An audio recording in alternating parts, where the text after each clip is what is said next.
Balloons Over Broadway, the true story of the puppeteer of Macy's parade. From the time he was a little boy, Tony Sarg loved to figure out how to make things move.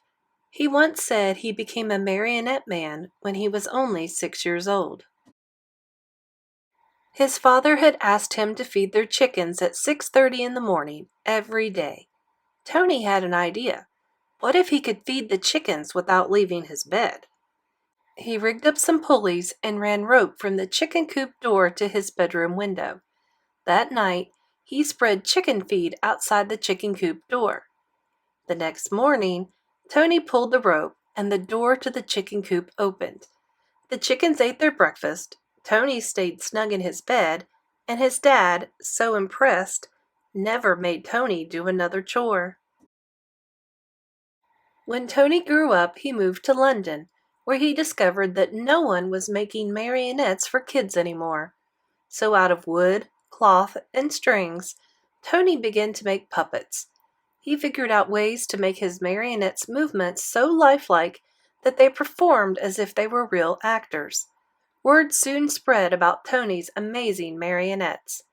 When Tony moved to New York City, the Tony Sarg marionettes began performing on Broadway. In the heart of New York City, in Herald Square, was the biggest store on earth, R.H. Macy's department store.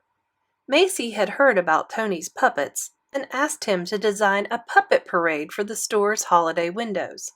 So Tony made new puppets based on storybook characters, then attached them to gears and pulleys to make them move. In Macy's Wondertown windows, Tony's mechanical marionettes danced across the stage as if by magic. All day long they performed to shoppers jostling for a better look. But Macy had an even bigger job in store for Tony. Many of the people working at Macy's were immigrants, and as the holidays approached, they missed their own holiday traditions of music and dancing in the streets. Macy agreed to put on a parade for their employees, and they hired Tony to help. Tony, too, was an immigrant, so he loved the idea of creating a parade based on street carnivals from all over the world. He made costumes and built horse-drawn floats, and Macy's even arranged to bring in bears, elephants, and camels from the Central Park Zoo. The animals joined hundreds of Macy's employees on Thanksgiving Day, 1924, winding their way from Harlem to Herald Square.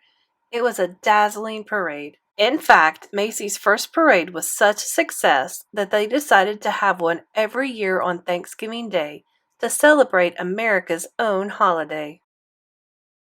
Each year the parade grew, but when Macy's brought in lions and tigers, in addition to the bears, elephants, and camels, the animals roared and growled and frightened the children. Macy's asked Tony to replace the animals. "Tony, can you think of something spectacular?" "Okay."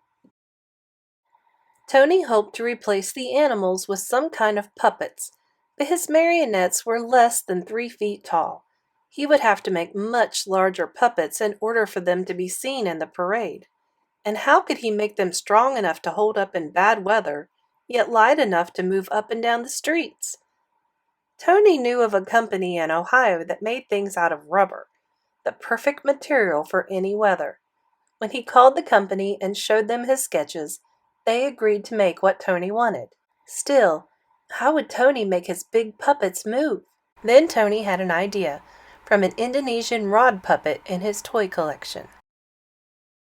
On Thanksgiving Day, Tony's creatures, some as high as 16 feet, spilled into the streets, and the crowds cheered wildly. Part puppet, part balloon, the air-filled rubber bugs wobbled down the avenues, propped up by wooden sticks. By now, the sidewalks were so packed with people that only those in the first few rows could really see the parade. Tony realized his puppets would have to be even bigger and higher off the ground. And though the sticks helped to steer the puppets, they were stiff and heavy.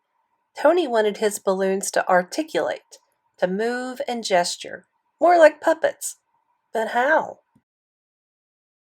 With a marionette, the controls are above and the puppet hangs down.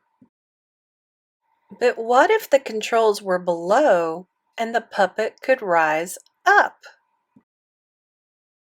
During the next year, Tony set his new idea into motion.